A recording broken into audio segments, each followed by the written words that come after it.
Welcome to Grit, Grace, and Growth, the podcast where we explore inspiring journeys of those who embody resilience, determination, and the mindset to keep growing. Today, I have an exciting guest for you. I am thrilled to be joined with a very special guest, my husband, Joseph. As my partner in real estate investing, Joseph and I have navigated this exciting journey together for nearly 10 years. In this episode, we'll be sharing our story from how we first got started in real estate investing to some lessons we learned along the way. Join us as we dive into some highs and some lows, the strategies we've developed, and the passion that drives us to helping others achieve their financial freedom through real estate investing. Let's dive in. All right, guys, welcome back to another episode of Grit, Grace, and Growth. I have shared with you a couple days ago that I have some great guests lined up in the next coming weeks, the next coming months, actually. But first and foremost, the first guest that I wanted to have on this podcast of Grit, Grace, and Growth is my husband, Joseph, who, after all, he's my partner in this real estate investment journey. And if it wasn't for him, who knows? I probably wouldn't even have gotten started in real estate investing, because it was really his interest that, piqued my interest in the whole concept and the whole investing in real estate overall. So I want to welcome my husband here, Joseph. And I just to add a caveat here, he's normally not the one that loves to jump on videos and do anything on social media, or especially this podcast. So it really is an honor for me to have him on this episode. So you want to say hello to everybody? Hi, everyone. Good morning. I'm Joe, Laura's husband. Great to meet all of you. I guess you guys have seen some of these episodes, so happy to join her today. All right. So just to first start off, I know I've shared with you guys in the past, social media, previous podcasts of Grit, Grace, and Growth, some speaking engagements that I've done, but have shared with you a little bit more about how we got started in real estate. So ultimately, it was Joseph who had the interest in real estate and would kind of bring it up to me here and there about one day investing in real estate. We were already investing in some stocks and some other, getting our investment journey started as, I guess, a young couple there in our earlier time. But he would share the story about being share his interest in real estate one day. And although I wasn't necessarily right on board with it in the beginning, and it's not that I wasn't, it seems like such a distant future of one day that, maybe we'll have a vacation home, or one day maybe we'll have a second home that we can rent out. And that's all it meant to me at that point in time. I never really foresaw us at that point in time, going back 10, 12 years ago, that we'd have a portfolio of homes that we rent out for short-term, long-term rentals, doing wholesales. I didn't even know what a wholesale was at that point in time. When I heard wholesale, I thought about retail. Yes. So I had no idea in regards to real estate, but just let me, hand it. Oh, so going back, we went to a weekend seminar. Because of his interest, I had seen an ad come through that there was a weekend seminar in New York. I think it was 4 days in total. And I was actually a little nervous about missing work on Thursday, Friday to attend this seminar. But I decided to sign us up. After all, it was free. And hey, it piqued the interest of my boyfriend. He was my boyfriend at the time. And to go do something that he was interested in pursuing one day. So we attended the seminar. It was great. We met some great people, some great speakers, networked, and they got us. We were pumped up, and we decided to sign up. We figured, if we didn't do it now, when was going to be a better time? And would we ever really jump into it at a later time if we didn't do it then? But I've also shared with you guys that that commitment at that time took a large financial investment that we didn't necessarily have. And mind you, at the time, I was taking on extra gigs of like dog sitting and stuff to pay off student loans, because I didn't want to be paying those 10, 15, 20 years down the road. So I was doing extra stuff to do that. So the whole idea of trying to take out another loan for $30,000 to pay for real estate classes and mentorship and books seemed a bit of a risk, but I figured, if we don't take this risk now, where will we be in the future? What can this bring us? We decided to take out that loan, get moving forward. And I knew that there could be no looking back. we had to succeed in this, if it was at least to succeed to pay off the loan. If that's all we got, we learned something new and we paid off the loan and we move forward, wipe our hands, move forward.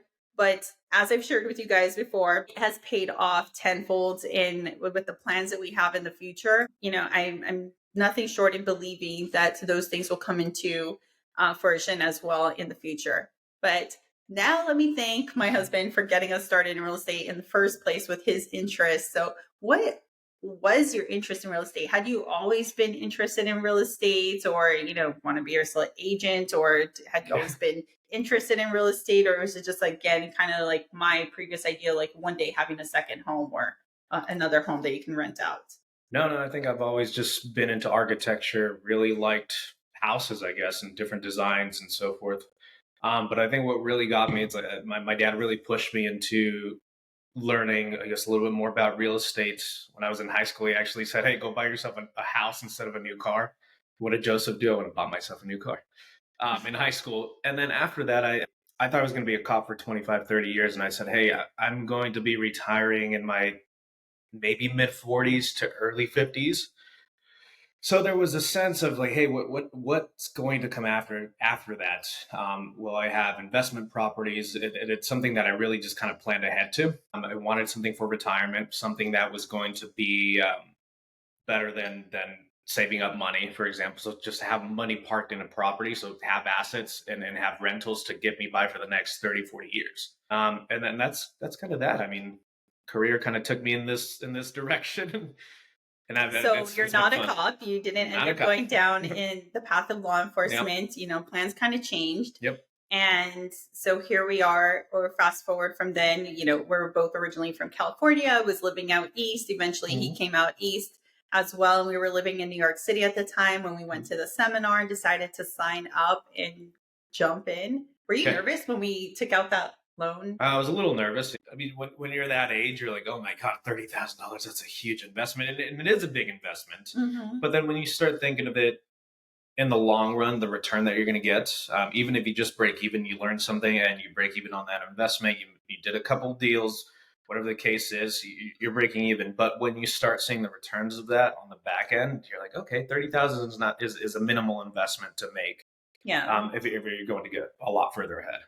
Yeah, exactly. And don't worry, I'm not trying to sell you anything for $30,000. I'm not trying to sell you anything. Again, like to his point, making that investment, whether it was $5,000, $10,000, $30,000, once you start succeeding in the goal, and you're looking back and you're making, 5, 10, so many times more than that initial investment, you're looking back and you're like, wow, what if I never made that investment? What kind of life would I have today? Where would I be today?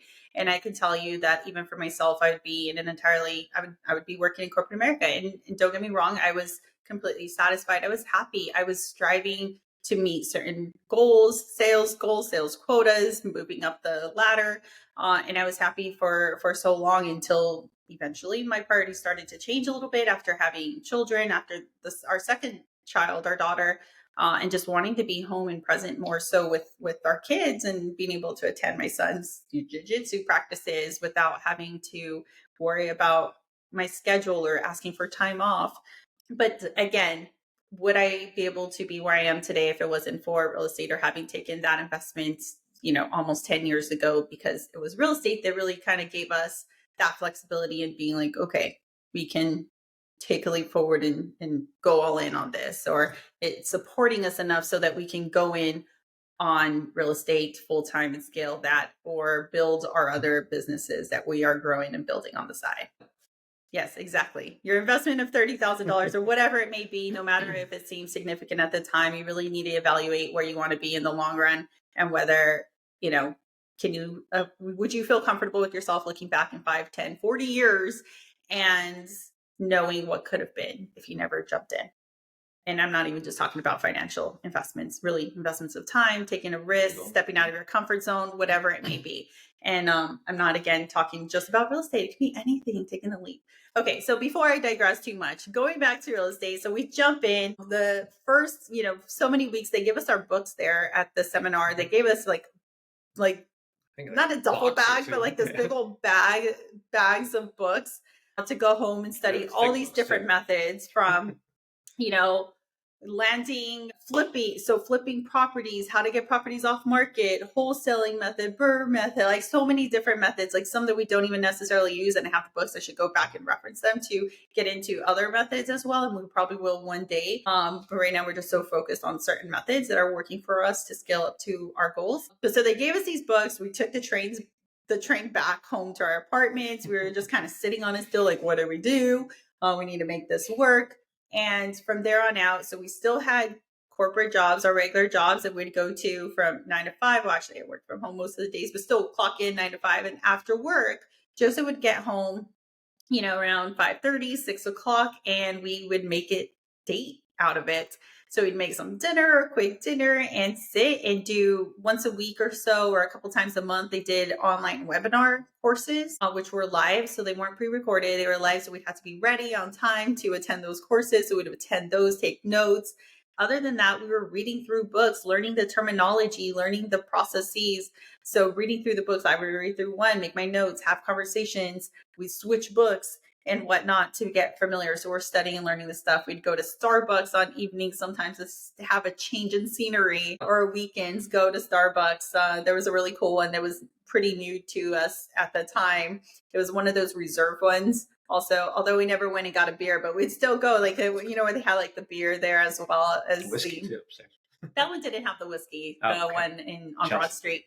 But we'd go get a coffee and just kind of hang out all day, to say, studying and having conversations and dreaming about what will be, what will come, and making goals at that time. And this was also before, having our son, our first kid. So these were our dates. And then, so from there, after learning everything, what do you got to do? You got to start putting it to use. And we decided initially to focus on wholesaling. Because wholesaling does not require any capital up front. It doesn't require you to have a savings. It doesn't require you to go after funding in a loan or hard money loans or any other funding. You really are going out. You're getting a property that's typically off market. You're getting it under contract for a competitive price. And then you're selling that contract for a fee to another investor, who will then take that property, rehab it to the extent that it needs to be rehabbed, whether it's paint and carpet or a full renovation of new bathrooms, flooring, everything. So they'll take that contract, purchase it from you. You make your assignment fee, so essentially a finder's fee, and they take it, renovate it, and do whatever they want with it. So whether they're going to flip it and sell it, or they're going to rent it out, whatever, that's on them later. You're just a middleman in it. So you're finding the property. So we have to scout these properties. And in that type of arrangement, your fee, you make it really could be anything. I want to say on average, we would add our fee anywhere from $2,000 to $10,000, so 10 being like our average. But I've known other investors, add in fees up to $20,000. So it really just kind of depends on the numbers, what the numbers make sense, what you feel comfortable with, the overall cost of the property and whatnot. But that's how you make money in a wholesale. So that's what we decided to focus on. It didn't require any other capital. We are spent at this point. We took out the $30,000 loan. We were just trying to make back to pay for that loan. And then some, if we made some extra, then, hey, we can afford our life. We were affording our lifestyle in New York through our regular jobs, but add in an extra trip a year, or an extra couple trips. And that's actually what we did. Added an extra couple trips a year, being able to fund other things, pay back student loans. So student loan free. So that was our goal. So we had to go out, we walked for dollars. So there's a term for finding these off-market properties. There's several different strategies that you can find these properties. One of them, the very common term in the industry, is driving for dollars. However, we were in New York City. We didn't even really have a car. We didn't have a car then. And so we would take the train to New Jersey, then bus it and walk the neighborhood. So for us, we walked for dollars, which was just, it was fun. It was an experience. It was interesting, depending, what neighborhood we were in and what we found, and the notes. And then you leave a little notes, or, have conversations with the owners, or leave notes, or get the information so you can then go to public records and look it up. And that was how you did it back in that, I would say, the old days now, because now there's so many systems online where you can just go online and you find the information online. But okay, so how did you feel about walking for dollars? Like, overall, did you enjoy it? Did you like it? What did you feel about it overall? Yeah, I enjoyed it. I think it was fun. There's always something that comes up. There's always distressed properties on almost every block. You're like, hey, that could be a potential property for us to purchase or get into contract or whatever the case is, whatever strategy you're going to use. But I think it's fun to walk for dollars, but sometimes when you have to make calls, I feel like that can be a little challenging when you're making calls and you're first getting your feet wet. Um, it's sometimes a difficult conversation to have because some people don't want to have that conversation about a stranger reaching out and saying, "Hey, I want to buy your house," and Hmm. just it leads to some awkward conversation. So I think that's one of the challenging parts in that approach. But overall, I think it was fun, especially being in the city. Yeah, and I think ultimately too to just say, when you're trying something new too and it's a little uncomfortable, it's really just again back to working that muscle. The same thing if you're like going to the gym. But and when you're doing anything new and it's uncomfortable or you just don't want to do it, again, why? Because it's uncomfortable. You just need to work that muscle and practice it. The more you do it, the more confident you get in it, the more comfortable you get in it. And really, eventually, it's just kind of like second nature because you're just so comfortable doing it. You're comfortable in what you're saying, the knowledge that you have, and really the discomfort that you had in it just eventually kind of goes out the window. But I guess to a certain extent, because we still do wholesales now, not as much, but we still do wholesales now. And yeah, I want to say like making the calls is not necessarily my favorite part of the process, but a lot more comfortable now than almost 10 years ago.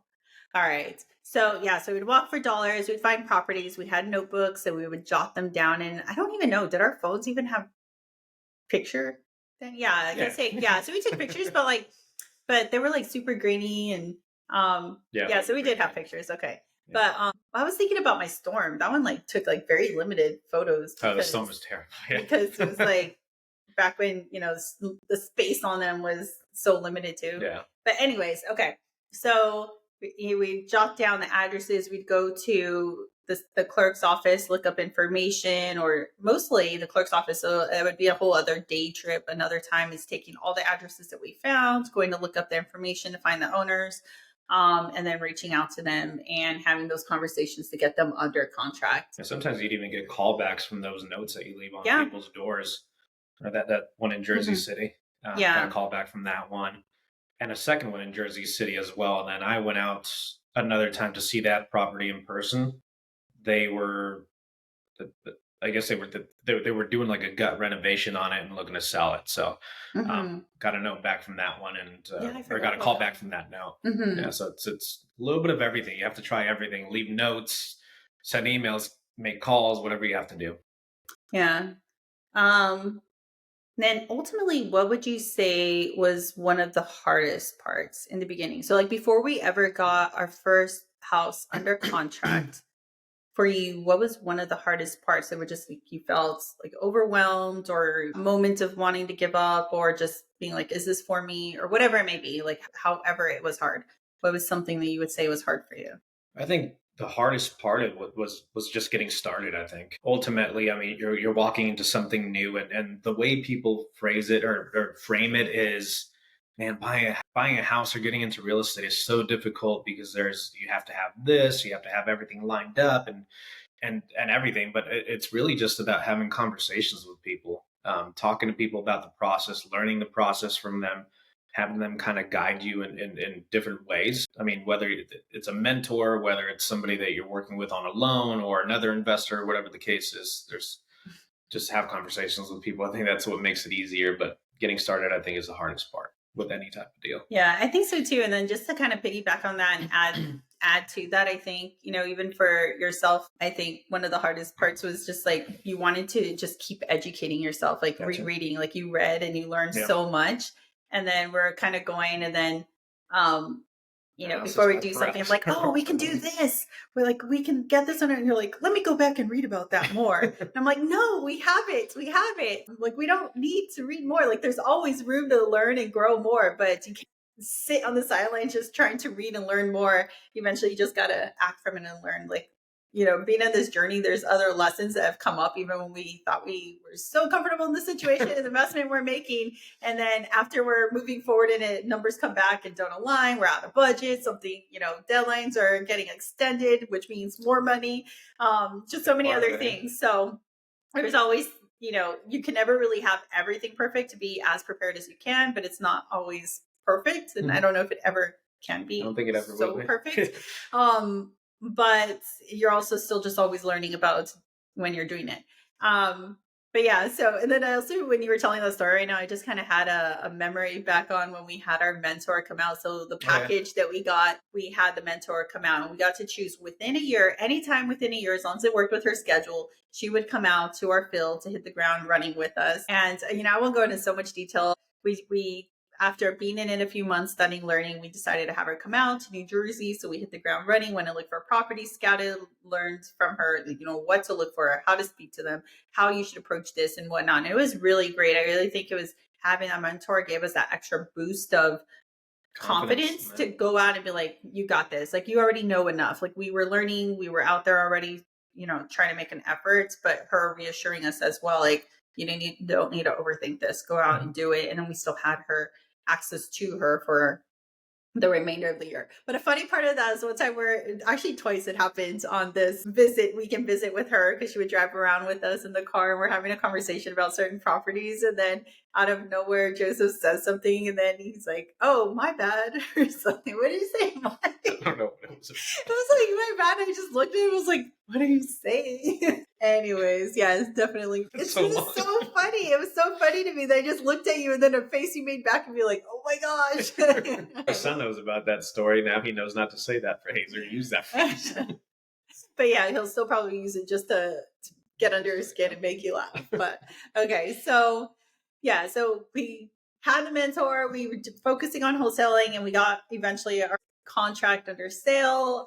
We actually went a little under, I think it was like 8,000 or something for our assignment fee. I think part of it was like, yeah, we want to do the average of 10,000, but we don't want to shoot ourselves in the foot and not get this deal. We thought about even starting as low as like 2,000 or something. We're like, no, like, we don't want to undervalue ourselves in our work and whatnot. $8,000. We find a buyer. So that's really the value and importance of having a network and being in real estate as well too, because it makes it that much easier to find your buyers quick. So the larger your network, you're putting out properties. Once you have a property under contract, you're sending it out to your network of other investors with all the details.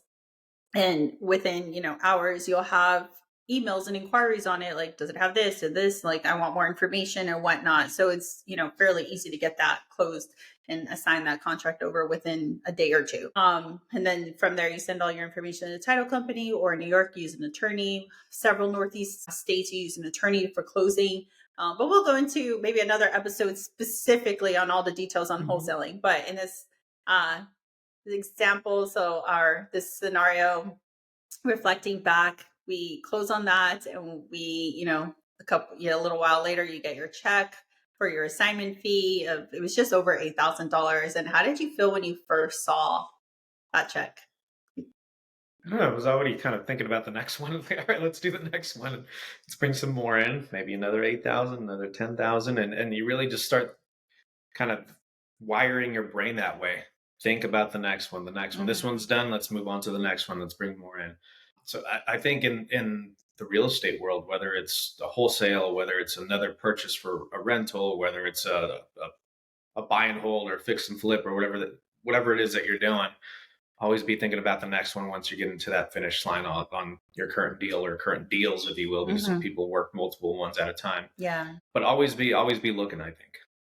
I think that's so true. And I think that's how you feel now, and even myself, like how we feel now. But I think, it's getting over the hurdle of that first one of being like, yes, I believe in myself and I can do it.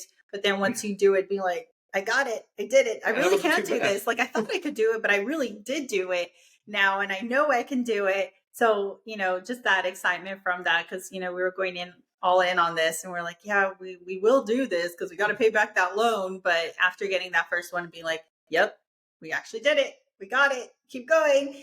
So, without boring you from like all our wholesale stories from there on out, but like it just kind of started picking up from there, going out. It was, one deal after another. Some of them that we kind of worked together, finding them and working through the contact information and whatnot together, and others where he mostly led and vice versa. But I mean, wholesaling was really just added that whole, I don't even know how many we were kind of averaging per year, but just that extra income to pay off student loans in full.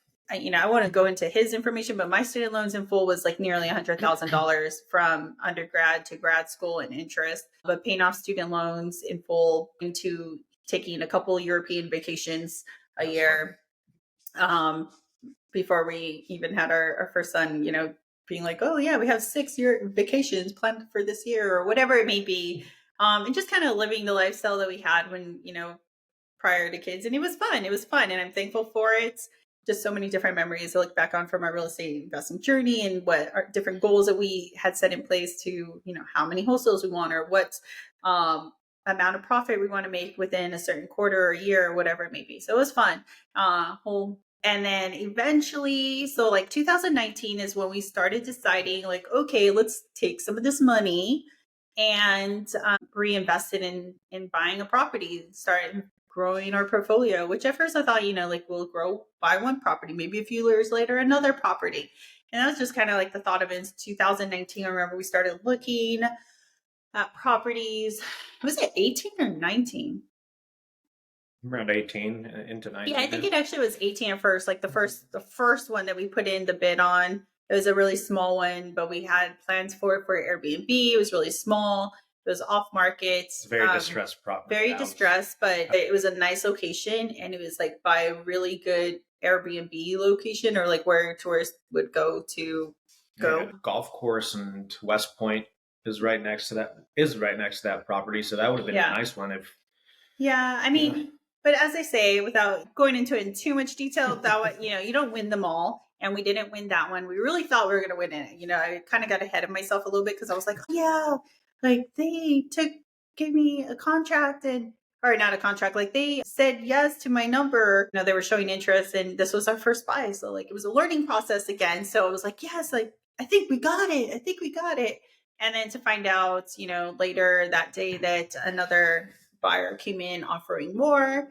And they didn't even come to me, though. I was a little bummed about that part because they didn't even come back to me asking for a counter offer or anything. They were just like, nope, someone came in offering more and it's going under contract. So I was like, oh, that's really a bummer because I had that one in the bag already. Like I was counting on that. I think we could have gone higher on that too. We could have gone higher, but they asked for a counter offer. Yeah, they didn't even come in and mention a counter offer. They just said, oh, someone came in and higher offer and it's off market now. It's going under contract. Yeah, I mean, obviously we didn't give up there. We continued looking. I remember we were looking for a property for a venue. There was this one we found. It was like downhill and trees and like, I don't remember how many acres. And then you kind of talked me out of that one because like I don't even remember the reasons, but you talked me out. I still think we should have gotten it. It was good. I thought it was far or something. Now, thinking back, it was far. Like we got property. But anyways, so we didn't go that one. But anyways, when we first added our first property in New York, about a year, not even a full year later, we got another property going down to Florida. And then we just kind of started scaling from there. We're like, when we got the second, we're like, well, yeah, we were stressed out about the first one, trying to get through everything because everything again is new when you're, have your offer accepted, you're at the closing table, any negotiations, inspections and whatnot. Renovations is a whole other story. We did have an episode on that later on. But got the second property and we're like, yeah, this is so much easier. We're comfortable. We know what to anticipate. We know what to expect. We know how to negotiate better. And it was such an easier transaction.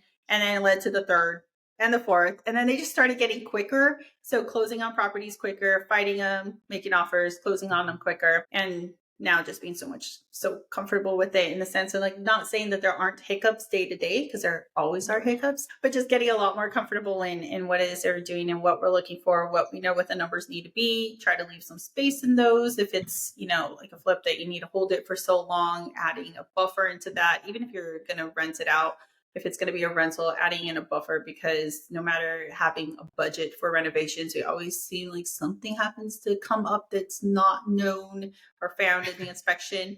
But yeah, so then just kind of taking you to 2023. So I shared with you before, like in 2022, after the birth or coming near the birth of our second child, which was our daughter, I started just kind of getting to a place where I was, I want to be home more. I want to be with my kids, but I still love work. I like work. So it was like a really crossroad point for myself because I do love working, oddly. Like, I don't know, probably whatever. But I do love working, and I loved my job, and I love just working. But then, just kind of different circumstances. I was at a startup company, and frustrations there trying to grow a team and territories and whatnot just kind of led me to a point eventually where I was like, I don't know about doing this. And, I was seriously, but I joke at the same time, like Joseph is one of my biggest cheerleaders. And we had a conversation like I think it was a Wednesday, if I remember correctly, having this conversation. And so he is my biggest cheerleader, and sometimes the best ways, and sometimes I don't know if it's always the best way,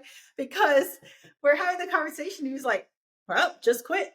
You got it. Like, you're done. Or like, just go for it and stuff. So we had that conversation and just supporting the idea of like me not working in corporate America any longer.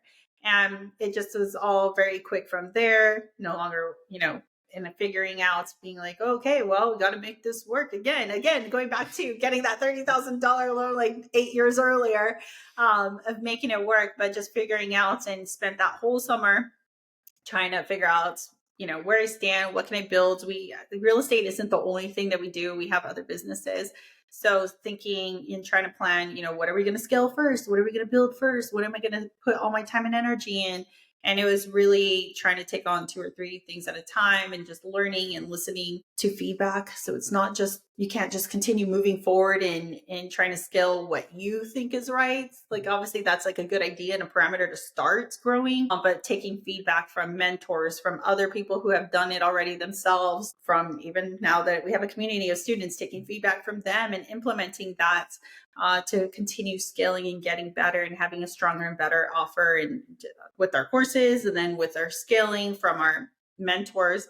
But ultimately, so 2023 to where we are today, growing our portfolio to where it is just over 20 doors now, and of adding to our portfolio. So that brings longer term wealth with appreciation. Also, there's the tax benefits, that I feel like don't get enough credit sometimes. The tax benefits, and really that needs to be thought of.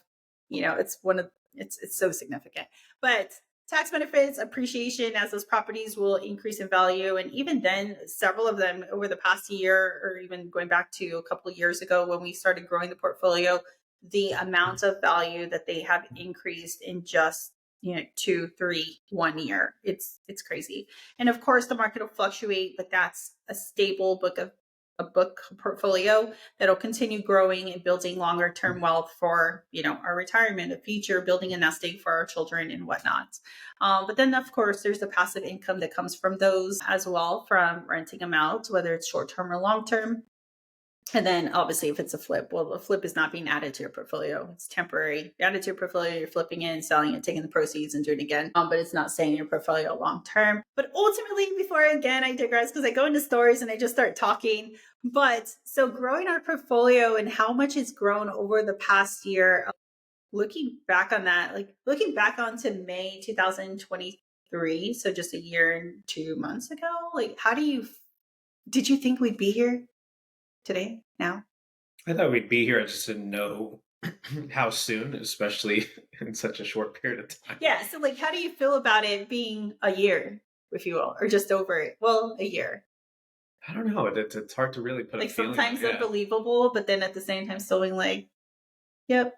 Yeah, it's pretty cool. Like, yeah, it's pretty cool. Like, it's kind of my personality at the same time. But, like, yeah, it's like, I just joke with him sometimes. I'm like, I love our story. But, yeah. So, like, I mean, obviously it's just attainable and depends what strategy you're going out there. And, I don't have to go into all the detail of the weeds right now because these can totally be lessons or other episodes. But it really depends on the strategy you're going after, the funding you have. And I mean, in the first property for sure, we used our own capital. So we were using money that we saved from and earned from wholesales and our actual jobs to put into that first purchase, partially with the second purchase, and then thereafter really learning about how to obtain what they call other people's money, or OPM, utilizing that instead of having to tie up our own funds for more properties. So whether it's hard money lenders, we don't necessarily get loans because there's also private money loans. So just again, getting a loan, we don't necessarily go that route, even though, or although hard money lenders is a form of a loan, but it's not through a traditional means like a bank. And honestly, like, I prefer them more. And then partnerships, accessing capital through partnerships, and um, yeah, so mostly partnerships, right? Like, we've done partnerships and then hard money loans, and then just kind of repeating the process to scale and grow that portfolio as we have in the past year. Helps you move faster. Yeah, it does. It does. So then, and it's another thing is, like, I feel like people get scared when they see like a 7, 8, 9, 12% interest rate, but it's just a means of doing business. Really, like, why does the interest rate scare you? It's all worked into the numbers. It all makes sense. It's not like you're paying anymore. It works, and then you're out of that loan in 6 months to a year. So it's a mute point. And but anyways, that's how we've grown our portfolio. We plan to continue growing our portfolio. We have other plans, starting to look into commercial and just like other plans. And although some things seem so distant right now, still, like, I think also the confidence in just kind of going out there and doing things and figuring them out over almost a decade now, from wholesaling to now growing a portfolio, just builds the confidence of, yeah, even though a new goal may seem a little far-fetched or distant, it may not really be that distant. Who knows? We'll see, because everything is new. But at the same time, knowing and believing in your capabilities to go out there and do something, because you got it. Like my You got parking it. lot. I'm sorry. I was just checking. We have a refrigerator coming today. So I saw a truck backing up and I thought maybe that's it, but I don't think so, because it would be early for the window they gave us. But I was just trying to make sure that wasn't them. So before we wrap up on today's episode of Grit, Grace, and Growth, because I know we can go on and talking on and on and on, but hopefully I'll be lucky enough to get them for some later episodes and we could go into some specific stories at a later time, or about particular methods that we used, or just there's so many other stories. It's been almost 10 years. It'll be 10 years next year. And so we have plenty of stories. But before we wrap up, what would be one piece of advice that you would give to someone else who's either just getting started or looking to get started in real estate investing in particular? So if you can only give them like one piece of advice, because I know you can probably give them like 5, but like one piece of advice, what's like the one piece that you would give them? I think talk to people, build your network, talk to people about what they're doing, whether it's partnerships, whether it's somebody that strictly works on wholesales or whatever the case is. Just talk to as many people as possible, build your network, have conversations about their projects, what it is that they're looking to get into, talk about the next deal and so forth, and just always be looking forward to it. All right, guys, that's it. I'll definitely have more information to share with you guys later, but go out, talk to people, build your network. You never know who you're going to find, who wants to partner with you, who has capital to invest, who wants to buy from you. So go out, meet new people, talk, learn from other people's stories, learn from their lessons and their mistakes. Go out there, meet people, talk to people. Thank you. And that's it for today's. That's a wrap for today's episode of Grit, Grace, and Growth. I want to extend a heartfelt thank you to my husband, Joseph, because I know that he does not necessarily like being on camera, but for joining me today and sharing our journey in real estate investing, reflecting on nearly 10 years of hard work, dedication, shared dreams, and future goals. So I hope our story has given you invaluable insight and encouragement in starting or continuing your journey in real estate. Remember, success does not happen overnight. It takes grit, it takes determination, and the willingness to keep growing. If you've enjoyed this episode, please subscribe, leave a review, and share it with others that you think might benefit from our experiences. Don't forget to visit Laura Navaquin for more resources, tips, and updates for our latest projects, episodes, courses, and information. Thank you so much for listening. And until next time, keep embracing grit, grace, and growth in your own life.